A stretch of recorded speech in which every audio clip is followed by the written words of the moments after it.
आज भी कई स्टील, ऑटोमोबाइल और एफएमसीजी कंपनीज को बिलियन डॉलर बिजनेस बनने में बहुत स्ट्रगल करना पड़ता है। लेकिन टिकटॉक, यूट्यूब, इंस्टाग्राम जैसे ऑनलाइन प्लेटफॉर्म कुछ ही सालों में बिलियन डॉलर बिजनेस बन जाते हैं। जानते हो इसका रीजन क्या है? इसका रीजन है हमारी अटेंशन इकोनॉमी। हिस्ट्री की शुरुआत में लोग खेतीबाड़ी करके पैसे कमाते थे, यानी कि एग्रीकल्चर इकोनॉमी थी। उसके बाद आई इंडस्ट्रियल इकोनॉमी और अभी हम अटेंशन इकोनॉमी में जी रहे हैं। मेरे ये बोलने पर भी आप में से कुछ लोग मानेंगे नहीं, तो चलिए अभी मैं आपको एक छोटा सा एक्सपेरिमेंट करके दिखाता हूँ कि हम अटेंशन इकोनॉमी में ही जी रहे हैं। अभी आप चाहे खड़े हो, सोफा पर बैठे हो या अपने बेड पर लेटे हो, अपने बॉडी के पोस्चर को नोटिस करो और कंफर्टेबल हो जाओ और आराम से एक गहरी सांस लो।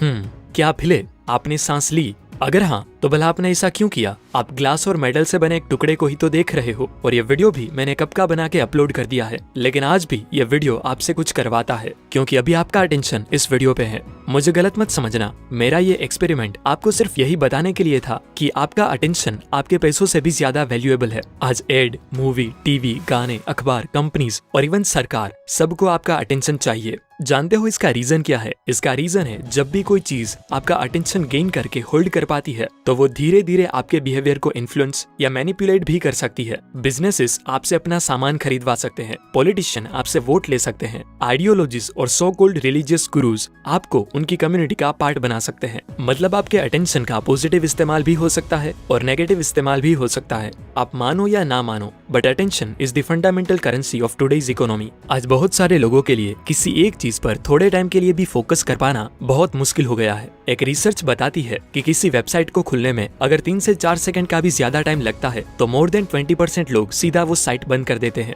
50% लोग वापस उस रेस्टोरेंट में नहीं जाते जहां खाना खाने के लिए उन्हें थोड़ा वेट करना पड़ता हो। अमेज़न को एक स्टडी से पता चला है कि अगर उनकी वेबसाइट को खुलने में कुछ सेकंड्स देर हो जाती है, तो उनको $1.6 बिलियन का नुकसान हो सकता है हर साल। अब ये सारे एग्जांपल्स देखे मैं आपको बस ये दिखाना चाहता हूँ कि आजकल हम कितने डिस्ट्रैक्टेड होकर लाइफ जीने लगे हैं। और कुछ ऐसा ही हुआ था Canadian author and productivity consultant Chris Bailey के साथ। क्रिस कहते हैं कि उनकी लाइफ सीरीज ऑफ स्क्रीन्स बन चुकी थी, यानी कि सुबह से लेकर रात तक वो स्क्रीन के सामने ही रहते थे। उठते वक्त ही अपने मोबाइल की स्क्रीन, ऑफिस में कंप्यूटर की स्क्रीन, टाइम देखने के लिए उनकी स्मार्ट वॉच की स्क्रीन, घर से ऑफिस ट्रैवल करते वक्त बिलबोर्ड्स की स्क्रीन, और ना जाने कितनी स्क्रीन्स उनके अटेंशन को खा रही थी। लेकिन ऑथर अपने आप को बदलना चाहते थे, इसलिए वो सालों तक वर्ल्ड वाइड घूमे, फोकस और अटेंशन के ऊपर काफी सारी रिसर्च करी, साइंटिस्ट और एक्सपर्ट से मिले और बुक लिखी हाइपर फोकस, जिसका फर्स्ट पॉइंट कहता है कि your attention is the most precious commodity in this world. University of Virginia के professor of psychology Timothy Wilson के according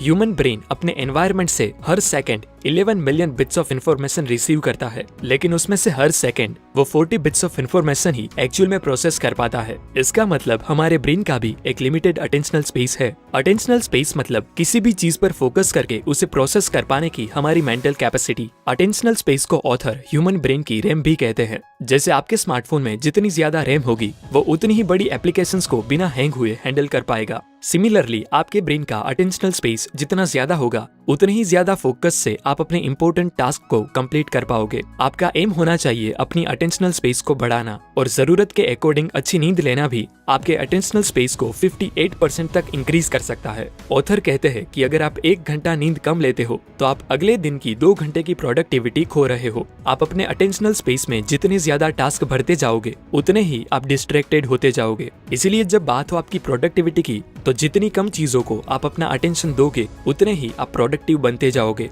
number 2, practice slow stimulation. लोगों को लगता है कि हमारा दिमाग डिस्ट्रैक्टेड है, बट रिसर्च के अकॉर्डिंग हमारा दिमाग डिस्ट्रैक्टेड नहीं, लेकिन ओवर स्टिमुलेटेड होता है। हमें लोगों की इंस्टाग्राम स्टोरीज देखनी है और हमारे फोटोज पे कितने लाइक्स मिले वो भी चेक करना है। हमें ये भी देखना है, हमें वो भी करना है। मतलब हमारे ब्रेन को हमेशा नई इंफॉर्मेशन चाहिए, नया एक्सपीरियंस चाहिए। और ब्रेन के इस मैकेनिज्म को ऑथर नोवेलिटी बायस कहते हैं। जैसे हमारी बॉडी को अच्छे से फंक्शन करने के लिए फूड की नीड होती है, और जो भी हम डेली खाते हैं उससे हमारी बॉडी बनती है, सिमिलरली हम अपने माइंड के लिए कंटेंट कंज्यूम करते हैं। अगर आप देखो तो सालों पहले लोग अपने एंटरटेनमेंट के लिए नॉवेल्स पढ़ते थे, जिसे पूरा करने में उन्हें कई हफ्ते लगते थे, जिससे लोगों को वो एक ही नॉवेल पर बहुत लंबे टाइम तक फोकस करना पड़ता था। इसीलिए उस टाइम पर लोगों का अटेंशन स्पान और फोकस करने की एबिलिटी भी बहुत बहुत अच्छी हुआ करती थी, लेकिन स्टडीज कहती है कि लोगों का अटेंशन स्पान साल दर साल कम होता जा रहा है, जो सच भी है क्योंकि बुक्स के बाद लोग टीवी देखने लगे, मूवीज देखने लगे,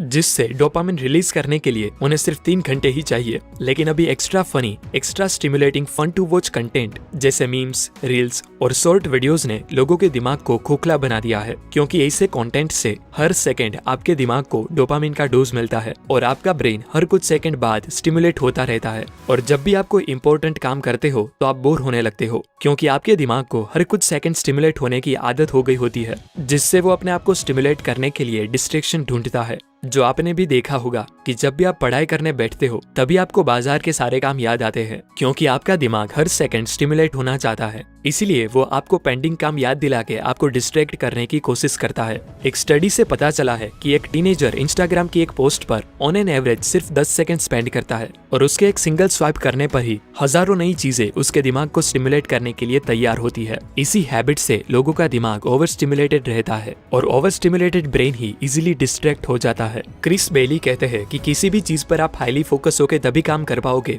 जब आपका दिमाग लो स्टिमुलेटेड हो, मतलब आप में खुद को बोर करने की कैपेसिटी हो। ऑथर ने खुद को बोर करने के लिए कई अनोखे काम किए, जैसे एक दिन उन्होंने 1 घंटे तक iTunes के टर्म्स एंड कंडीशंस पढ़े, जो शायद ही कोई पढ़ता हो। एक दिन उन्होंने पाई के फर्स्ट 10,000 डिजिट्स में जीरोस काउंट करते हुए बिताया। तो एक दिन उन्होंने 250 ग्राम चावल में कितने दाने होते हैं वो गिने। ऐसी ही बोर कर देने वाली चीजें वो 1 महीने तक करते रहे। इसके बाद ऑथर ने नोटिस किया कि उनका अटेंशन स्पान बढ़ गया है। अब वो बिना अपने दिमाग पर जोर लगाए किसी भी चीज पर आराम से फोकस कर पा रहे थे। ऐसा इसलिए नहीं था कि उनके आसपास बहुत कम डिस्ट्रैक्शंस थे, बल्कि ऐसा इसलिए था क्योंकि अब उनका दिमाग बहुत लो स्टिमुलेटेड रहता था। और अपने आप को लो स्टिमुलेटेड रखने का बेस्ट तरीका है अपने मीडिया कंजप्शन के लिए कुछ स्टैंडर्ड सेट करना। जैसे किसी भी ऑडियो, वीडियो या लिंक खोलने से पहले थोड़ा सोचे कि क्या सच में मुझे ये इन्फॉर्मेशन चाहिए या मैं अपने इमोशंस के बहाव में ये देख रहा हूँ। ऑथर कहते हैं कि ऑटो पायलट मोड में जीना बंद करो और बोरियत को सहना सीखो। गाने और पॉडकास्ट सुने बिना ही वर्कआउट करो। कभी बिना न्यूज पढ़े ही दिन बिताओ।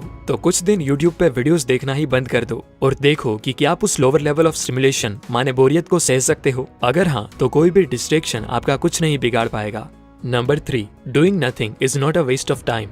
ऑथर बोलते हैं कि जिस तरह हाइपर फोकस हमारे दिमाग का सबसे प्रोडक्टिव मोड है, उसी तरह जिस मोड में हमारा ब्रेन सबसे ज्यादा क्रिएटिव होता है उसे स्कैटर फोकस मोड बोलते हैं। देखो, ये भी एक फैक्ट है कि मैक्सिमम ग्रेट आइडियाज और प्लान्स जो लोगों के दिमाग में आते हैं वो उन्हें सोचते वक्त नहीं आते, बल्कि तब आते हैं जब वो कोई दूसरे काम कर रहे हो। एग्जाम्पल, न्यूटन को ग्रेविटेशनल फोर्स का आइडिया तब आया था जब वो पेड़ के नीचे आराम कर रहे थे। और ऐसे ही कई ग्रेट लोगों को ग्रेट आइडियाज नहाते वक्त, बर्तन साफ करते वक्त और बाथरूम में बैठे वक्त भी मिले हैं। इसीलिए स्कैटर फोकस मोड भी यही बोलता है कि दिन में एक बार माइंडलेस एक्टिविटी जरूर करे, जैसे वॉक पे जाना, घर की साफ सफाई करना, अपनी फेवरेट डिश कुक करना या फिर बैठे बैठे लोगों को ऑब्जर्व करना। ऐसी चीजों से आपका दिमाग फ्री होता है और वो पास्ट में सीखी चीजों के डॉट्स को बैकग्राउंड में कनेक्ट करता है। यही रीजन है कि आपके कुछ प्रॉब्लम्स के सॉल्यूशन आपको अचानक ही मिल जाते हैं, जिसे यूरेका इंसाइट भी कहते हैं। ऑथर कहते हैं कि हर शाम को एक डिस्कनेक्शन रिचुअल लो। ऑथर का फेवरेट डेली रिचुअल है कि वो शाम 8 बजे से सुबह 8 बजे तक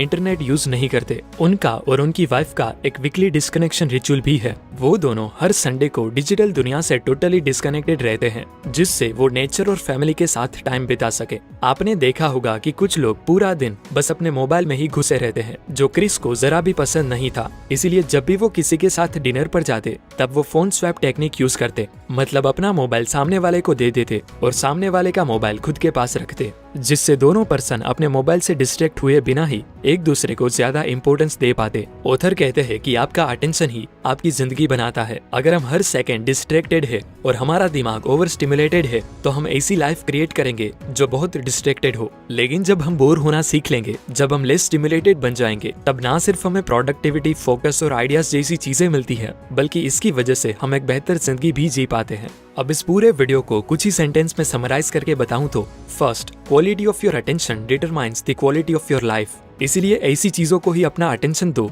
जो आपके लिए वैल्यूएबल हो। सेकेंड, अपनी बोरियत को सहना सीखो। क्रिस बेली का मानना है कि आप टेक्नोलॉजी से दूर होके डेली अपने आप को थोड़ा बोर करो। आपको 1 घंटे बोर होने की जरूरत नहीं है, कुछ मिनट के लिए ही सही, लेकिन खुद को बोर करो। कुछ ऐसी एक्टिविटीज करो जिससे आपको लोअर लेवल ऑफ स्टिमुलेशन मिले, जैसे अपने बिस्तर पर लेटकर अपने घर में लगी स्विच को गिनो और अपने आप को बोर करो, क्योंकि इसी स्टेज पर आपका ब्रेन लो स्टिमुलेटेड रहता है और एक लो स्टिमुलेटेड ब्रेन ही आपकी मेंटल टफनेस बढ़ाता है। धन्यवाद।